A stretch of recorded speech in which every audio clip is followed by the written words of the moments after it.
Senior నటుడు రాజేంద్ర ప్రసాద్ గారు ఈ మధ్యకాలంలో స్టేజ్ మీదకి ఎక్కి మాట్లాడుతూ ఆయన కొన్నిసార్లు నోరు జారడమో లేకపోతే మాట జారడమో కానీ ఆయన వివాదాల్లో అయితే ఇరుక్కుంటూ ఉన్నారు. అసలు ఏమైంది రాజేంద్ర ప్రసాద్ గారికి? వయసు పైబడిన మాటలా లేకపోతే చేదస్తమా అనే అంశం గురించి చర్చించడానికి ప్రముఖ సోషల్ యాక్టివిస్ట్ కృష్ణకుమారి గారు ఉన్నారు. ఆవిడతో మాట్లాడదాం. నమస్తే. నమస్తే. మా రాజేంద్ర ప్రసాద్ గారి బిగ్గెస్ట్ ఫ్యాన్ అమ్మా నేను, ఆయన కామెడీకి కానీ ఆయన టైమింగ్ కానీ. బట్ ఆయన అలా ఇంబ్యాలెన్స్డ్గా మాట్లాడడం అనేది తీసుకోలేకపోతున్నాం మాలాంటి అభిమానులు కానీ అందరూ కూడా. బట్ దీన్ని ఎలా చూడవచ్చు? ఏం జరుగుతుంది ఆయన లైఫ్లో? సమ్ డిస్టర్బెన్సెస్ వలన ఎట్లా? ఏదేమైనా ఆయన కొంత సమతుల్యతని కోల్పోతున్నారు అనేది, ఇంబ్యాలెన్స్ అవుతున్నారు. ఇది ఎవరు సర్టిఫై చేయక్కర్లా, మన కళ్ళకే కనిపించిపోతుంది. ఇప్పుడు చాలామంది ఇంబ్యాలెన్స్ అవుతారు. ఇంబ్యాలెన్స్ అయినప్పుడు అప్పటికప్పుడు కాకపోయినా కాసేపటికైనా తరచి చూసుకుంటే వాళ్ళు ఎక్కడ ఇంబ్యాలెన్స్ అయ్యారు, ఎక్కడ మనం పొరపాటు చేస్తున్నాము అనేది అర్థమవుతుంది. అది మానసిక స్థితి కాస్త చెప్పు చేతల్లో ఉన్న వాళ్ళకి జరుగుతుంది. అంటే ఒక ఇన్సైట్ అంటాను దీన్ని, అంటే వాళ్ళల్లోకి వాళ్ళు చూసుకోవడము అని. ఇప్పుడు వివేకానందుడు ఒక మాట అంటారు, స్వామి వివేకానంద ఒక మాట ఏమంటారంటే, నువ్వు ప్రతిరోజు నీతో నువ్వు ఒక పావు గంట మాట్లాడుకో, నీలోనే నీకు ఒక అద్భుతమైన వ్యక్తి సాక్షాత్కరిస్తాడు అని చెప్తాడు ఆయన. అంటే చేసేన్ని ఏదో పనులు అయితే అద్భుతమైన మనిషి ఏమి సాక్షాత్కరించడు. ఆయన చెప్పే ఉద్దేశం ఏంటంటే, నీలోకి నువ్వు చూసుకున్నావు అంటే నీ తప్పులు నీకు తెలుస్తాయి, తప్పులు సరిదిద్దుకుంటావు. తప్పులు సరిదిద్దుకుంటూ ముందుకెళ్తే ఏదో ఒక రోజుకి ఒక అద్భుతమైన వ్యక్తివే అవుతావుగా. అదే ఆయన చెప్పిన దాంట్లో సారాంశం. అలాగే ప్రతి మనిషి కూడా ఒక పని చేసిన తర్వాత, అసలు పని చేయక ముందు ఆలోచించడం ఒక ఉత్తమమైన పద్ధతి. కాదు అనుకున్నప్పుడు చేసిన తర్వాత అయినా ఆలోచించాలి. ఆలోచించి ఇది నేను ఎందుకు చేశాను, ఇలా చేసి ఉండాల్సింది కాదు, ఇలా చేయడం వల్ల నాకు నష్టము అనే ఒక అంతర్మథనము, ఆత్మ పరిశీలన చాలా అవసరం. అంతర్మథనం ఎప్పుడు వస్తుంది? ఆత్మ పరిశీలన ఉంటే వస్తుంది. అసలు ఆత్మ పరిశీలన లేకుండా అంతర్మథనం ఎందుకు వస్తే రాదు. అందుకని ప్రతి ఒక్కళ్ళము కొంచెం ఆత్మ పరిశీలన చేసుకోవాల్సిన అవసరం ఉంటుంది. ఆయన సరే ఆత్మ పరిశీలన చేసుకున్నా వాళ్ళ తప్పేంటో వాళ్ళకి తెలియలేదు అంటే ఇంకా ముదిరిపోయింది వ్యవహారం అనుకుందాం. అప్పుడేం జరుగుద్దంటే గమనించిన వాళ్ళు చెప్తారు, అయ్యా నువ్వేదో సరిగా ఆలోచించట్లేదు, అమ్మా నువ్వేదో సరిగా ఆలోచించట్లేదు, నీ ఆలోచన విధానంలో పక్క వాళ్ళకి ఇబ్బంది, నష్టము, గౌరవానికి భంగము కాకుండా నీకు కూడా నష్టం జరుగుతుంది ఇది అని చెప్పగలిగే మనుషులు మన చుట్టూ ఉన్నారనుకోండి. వాళ్ళు చెప్పినప్పుడు మనము అప్పుడైనా ఒక ఆలోచనలో పడ్డాము అనుకోండి, అది వేరుగా ఉంటుంది. చెప్పిన తర్వాత కూడా మనం ఆలోచనలో పడకుండా నేను చేసింది తప్పే కాదు, వాళ్ళే అలా భ్రమపడుతున్నారు అనే స్థితికి కనుక ఒక మనిషి వెళ్ళాడు అంటే, చిన్నోళ్ళ, పెద్దోళ్ళ, లేకపోతే ముసలోళ్ళ, ధనవంతుల, సమాజంలో గొప్ప పేరున్నోళ్ళ, నటీనటుల, కళాకారుల ఏమీ కాదు, ఎవరైనా సరే ఈ మనం ఇప్పుడు మాట్లాడుకున్న ఒక 4-5 స్టేజ్ల్లో వాళ్ళు కనెక్ట్ కావాలి. ఈ 4-5 స్టేజ్ల్లోనూ వాళ్ళు కనెక్ట్ కావట్లా. ఇప్పుడు రాజేంద్ర ప్రసాద్ గారి పరిస్థితి, నీ వ్యవహార శైలి బాగాలేదయ్యా అని చెప్తే తల విదిల్చటం, చేయాలనుకున్నదే చేసుకుంటా వెళ్ళటం, ఆలోచించుకోకపోవటం, ఎవడో చెప్పాడు అంటే కూడా అది కూడా ఆలోచించకపోవటం, పైగా చాలా పెద్ద పెద్ద వాళ్ళు నా గురువులు, నా దేవుళ్ళు అని చెప్పుకోవటం. గురువులు దేవుళ్ళు అని చెప్పుకున్నప్పుడు ఆ గురువులు దేవుళ్ళు ఏం చేశారు? కొంచెం అనుసరించకపోయినా అనుకరించడమైనా చేయాలిగా కనీసం. అనుకరణ లేదు, అనుసరణ లేదు. రామారావు గారి శిష్యుడు అదే మరి, అందుకే నేను చెప్తుంది ఆయన ఈ విషయం చెప్పింది అందుకే. మరి అది లేదు, అన్నీ అయిపోయినాయి. ఇక నేను ఈ మధ్యకాలంలో ఒక 2-3 మీటింగుల్లో ఆయన ఈ విధంగా మాట్లాడడం కాస్త హద్దులు మీరుతున్నాడు, కొంచెం నోటికి అదుపు తగ్గుతుంది, మెదడుకి నోటికి ఉండాల్సిన కనెక్షన్ ఎక్కడో కట్ అయిపోయింది, వైర్ కట్ అయిపోయింది. ఈయన ఇది మొదటిసారి కాదు. గతంలో డేవిడ్ వార్నర్ మీద కూడా, డేవిడ్ వార్నర్ కంటే కూడా ముందు కూడా హీరోయిన్లతోటి కాస్త వాళ్ళు ఇబ్బంది పడేలాగా ప్రవర్తించేవాళ్ళు. అంటే కాస్టింగ్ కౌచ్ అని నేను అనట్లేదు, కాకపోతే విపరీతమైన చనువు తీసుకోవడము, ఆ చనువులో వాళ్ళు కొంచెం బాధపడేటట్లుగా మాట్లాడటము, ఇవన్నీ జరిగాయని అప్పుడప్పుడు కొంతమంది పాత తరం హీరోయిన్లు మాట్లాడే మాటలను బట్టి తెలుస్తుంది, అర్థమవుతుంది. సరే, అవన్నీ ఏంటి అంటే లోపల జరిగాయి కాబట్టి, అవి బయటికి వచ్చే విషయాలు కాబట్టి, ఇప్పుడు అక్కడ ఎవరు కెమెరా పెట్టి దాన్ని రికార్డ్ చేసి ప్రపంచానికి చూపించరు కాబట్టి అవి పెద్ద విశేషాలు కాకపోయి ఉండొచ్చు. కానీ ఈ డేవిడ్ వార్నర్ విషయంలో ఈయన తప్పు మాట్లాడాడు, ఇలా మాట్లాడుకోకుండా ఉండాల్సింది అని చాలామంది మాట్లాడారు. మాట్లాడినప్పటికీ ఆయన ఎక్కడ చలనమే లేదు. అవునా, నేను మాట్లాడింది కరెక్ట్ కాదా అనే ఒక ఆత్మవిమర్శ లేదు. అది అయిపోయిన తర్వాత షష్టిపూర్తి సినిమా ఏదో ఒక ఈవెంట్లో అర్చనాని కూడా నల్లపిల్ల ఇట్రా అంటే, సరే ఆమె పెద్ద బాధపడినట్లేదు, ఎందుకంటే ఆమెకి అది నలుపు రంగు గురించి ఆవిడ అసలు బాధపడదు. అదే ఇంకొకళ్ళు అయితే కుమిలి ఏడ్చేవాళ్ళు. సరే, ఆవిడ సహించింది, భరించింది, అయిపోయింది.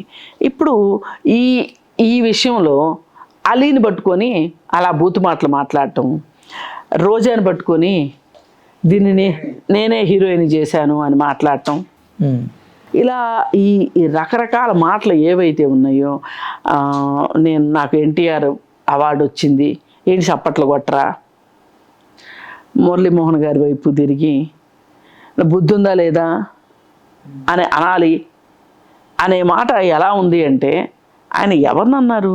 మురళీమోహన్ గారిని అన్నారా? ఆడియన్స్ని అన్నారా? ఎవరిని అన్నట్లు? అలీని పట్టుకొని ఆ బూతు మాట మాట్లాడటం, కిందున్న ఆడియన్స్ కూడా ఎవరూ అంత కంఫర్టబుల్గా అనిపించలా ఆయన మాట్లాడేటప్పుడు. వాళ్ళ హావభావాలు చూస్తే ఇంద్ర తెంగరోడు మళ్ళీ వచ్చాడా అన్నట్టు చూస్తున్నారు వాళ్ళంతా. అంటే వాళ్ళ కుమార్తె మరణించిన తర్వాత ఇలా అయిపోయారని కొంతమంది మాట్లాడారు. ఇలా ఈ మాట్లాడడం జరిగిన తర్వాత ఆయన సారీ చెప్తారేమని అనుకుంటే, మా ఇద్దరికి మధ్యలో ఉన్న బంధం అట్లాంటిది, నేను సారీ ఎందుకు చెప్తాను, నేను మాట్లాడిన దాంట్లో నాన్న సరదాగా తప్పే ఉంది, మీరు మీ కర్మ అన్నారు ఆయన అని మాట్లాడితే, ఇప్పుడు మనం ఆయన గురించి విశ్లేషణ చేయాల్సి వస్తే, ఇందాక నేను చెప్పాను చూడండి, మనకే తెలియటం లేదు, ఎవరన్నా చెప్తే వినటం లేదు, ఏదన్నా ఎదురు దెబ్బ తగిలితే ఆలోచించడం, ఇవేమీ జరగట్లేదు కదా ఆయనకి. ఇప్పుడు నిన్న అడిగితే దాన్ని పెద్ద ఆయన ఖాతరు చేయలా. అంటే ఆయన ఏ పరిస్థితిలో ఉన్నారో ఆలోచించండి మీరు.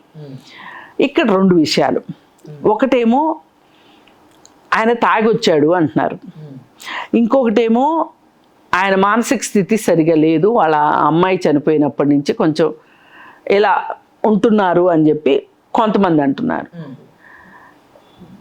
దేనికి ఎక్స్క్యూజ్ లేదు, ఎందుకంటే ఇప్పుడు మీకు బాగాలేదు, మీరు మీ ఇంట్లో కూర్చోండి, ఎందుకు బాగలేదో ఆలోచించుకుని ఆ బాగలేని దానికోసం బాగు చేసుకోవటం ఎట్లాగో మీరు ప్లానింగ్ చేసుకోవాలి. కానీ మీరు అది చేయట్లా, అంటే మీ చేతుల్లో కూడా మీరు లేరు. మీరు ఇంకొకళ్ళు ఎవరైనా ఈ బాధ్యత తీసుకుంటే ఇలాంటి విషయాలు డీల్ అయ్యే పరిస్థితిలో మీరు ఉన్నారు. ఇప్పుడు నాకు తెలిసిందనుకోండి, ఇప్పుడు ఒక బీపీ ఉందని తెలిసింది, నేను బీపీ డాక్టర్ దగ్గరికి వెళ్తా, షుగర్ వచ్చింది అని అర్థమైంది లక్షణాలను బట్టి, షుగర్ డాక్టర్ దగ్గరికి వెళ్తా. కానీ ఈ మానసిక పరమైన అసమతుల్యతలు ఏమైతే ఉన్నాయో, అంటే ఈ ఇంబ్యాలెన్సెస్ ఏమున్నాయో వాళ్ళకి అర్థం కాదు. ఓ పట్టాన పక్క వాళ్ళు చెప్తే వినరు. ఈ అసమతుల్యత ఎందుకు వస్తుంది మరి, ఇంబ్యాలెన్స్ ఎందుకు వచ్చింది అంటే, ఆయన ఒక హైట్స్ చూశాడు సినిమా రంగంలో. సాక్షాత్తు ప్రధానమంత్రి గారు పివి నరసింహారావు గారు, నేను ఎప్పుడన్నా బోర్ ఫీల్ అయితేనో బాధ ఫీల్ అయితేనో నాకు ఎంటర్టైన్మెంట్ కావాలి అనిపించినప్పుడు రాజేంద్ర ప్రసాద్ సినిమాలు వేసుకొని చూస్తాను అని చెప్పాడు. అసలు ఒక ప్రధానమంత్రి ఆ మాట చెప్పారు అంటే అసలు మీరు ఎంత మీ దగ్గర ఎంత విద్వత్తు లేకపోతేనో, లేకపోతే ఎంత నటన లేకపోతేనో, ఎంత టైమింగ్ లేకపోతేనో అంతలా ఆయనకి నచ్చుతారు మీరు అదే కదా. అంతటి స్టేజ్కి వెళ్ళిన మీరు ఇవాళ ప్రతి ఒక్కళ్ళు, ఇవాళ సోషల్ మీడియాలో ఉన్న ప్రతి ఒక్కళ్ళు, చిన్న ఛానల్ కావచ్చు, పెద్ద ఛానల్ కావచ్చు, అందరూ మాట్లాడుకుంటున్నారా మీ గురించి? మరి ఈ పరిస్థితుల్లో దీనికి కారణం మీ అమ్మాయి చనిపోవటము అని నేను కూడా అనుకుంటున్నా. అది తల్లిదండ్రుల ముందు పిల్లలు చనిపోవడం అనేది చాలా దురదృష్టకరమైన సంఘటన. దీన్ని మీరు అప్సెట్ అయ్యారు, దాని నుంచే మీరు ఇలా అయ్యారు అని అనిపిస్తుంది. కానీ అయ్యాను అనుకుంటే అయిపోదు.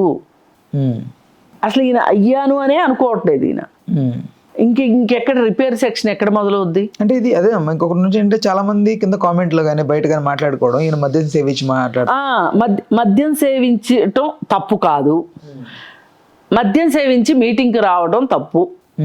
పైగా స్టేజ్ ఎక్కి మాట్లాడాల్సిన పరిస్థితి ఉన్నప్పుడు మద్యం సేవించడం కరెక్ట్ కాదు. ఎక్కువగా కూడా ఆల్కహాల్ తీసుకొని ఉంటే కూడా మాట తడబడడం, నాలుక మంద పట్టడం ఇట్లా కూడా అవుతుందని అవన్నీ అవుతాయి. కానీ ఈయన వాంటెడ్గానే మాట్లాడుతున్నారు. అంటే ఆయనకి అలా మాట్లాడితేనే కరెక్ట్ అనిపిస్తుంది. ఇక్కడ కరెక్షన్ జరగాల్సిన అవసరం ఉంది. ఇప్పుడు సీతమ్మ వాకిట్లో సిరిమల్ల చెట్టు సినిమాలో రావు రమేష్ అంటాడు కదా, వీడిని ఎవరికైనా చూపించండిరా బాబు, అలా వదిలేకంటారా బాబు అంటాడే. అలా రాజేంద్ర ప్రసాద్ గారికి కూడా ఒక రకంగా ఎవరైనా పట్టించుకుని అసలు ఆయనకున్న స్ట్రెస్ లెవెల్స్ ఏంటి, ఆయన బాధ ఏంటి అందరికీ తెలిసిందే. కూతురు ఒక్కడే కాదు కదా, మొన్న కూడా చిరంజీవి గారు ఏదో సంథింగ్ మాట్లాడారు, బాలయ్య బాబు మాట్లాడుతుంటాడు, సీనియర్స్ అందరూ ఇలా మాట్లాడడం, ఒక నాగార్జున గారు మాత్రం స్టడీగా మాట్లాడతాడు అనిపిస్తుంది నాకు. అంటే ఒకటి, వీళ్ళకి సక్సెస్ తలకెక్కిన తర్వాత మేమేం మాట్లాడినా నడిచిపోద్ది అనుకుంటారు. మేమేం చేసినా ఏం చూపించినా చూశారు జనాలు, మేమేం మాట్లాడినా వింటారు అని అనుకుంటారు. ఇప్పుడు చిరంజీవి గారు కాస్త లైన్లోకి వచ్చినట్టున్నారు. ఇప్పుడు ఈ మధ్య కొంచెం మొన్న లెగసీ అని మాట్లాడిన తర్వాత, హాస్టల్ వాడాను లెగసీ, ఆ 2 మాటలు మాట్లాడిన తర్వాత అందరూ స్పందించేసరికి కాస్త తగ్గినట్టున్నారు. ఆయన ఈ మధ్య ఏమి పెద్ద ఆబాస్పాలు కావట్లేదు. ఏది ఏమైనా ఇలా మాట్లాడడం కరెక్ట్ కాదు. పైగా అలీ ఇప్పుడు బయటకు వచ్చేసేసి అన్న చాలా గొప్పవాడు, అన్న మా ఇద్దరి మధ్యలో చనువు గురించి అన్నాడు, దీన్ని ఎవరు ట్రోల్ చేయకండి, పనిగట్టుకుని అన్నకి కూతురు కూడా చనిపోయింది కదా, ఆ బాధలో ఉన్నాడు, ఇలా ఆయన ఒక కవరప్ చేసుకుంటూ వచ్చారు. వాస్తవమే, నేను కాదనట్లా. కానీ ఇక్కడ కుటుంబం బాధ్యత కూడా ఎంతో కొంత ఉంటుంది. కుటుంబం చూడాలి, అతని గురించి పట్టించుకోవాలి. కాకపోతే ఏంటంటే వాళ్ళ జీవితకాలంలో ఊహించని సక్సెస్ సాధించిన వాళ్ళు ఎవరి మాట వినరు. అంటే చాలా మంది చాదస్తమైన మాట కూడా మాట్లాడుతూ ఉన్నారు. ఏదన్నా కానివ్వండి, ఏదన్నా కానీ మూడో మనిషికి ఇది కొంచెం నార్మల్ కాదు అని అర్థమైంది అంటే మనం సర్దిద్దుకోవాల్సిన అవసరం ఉంది, అంతే.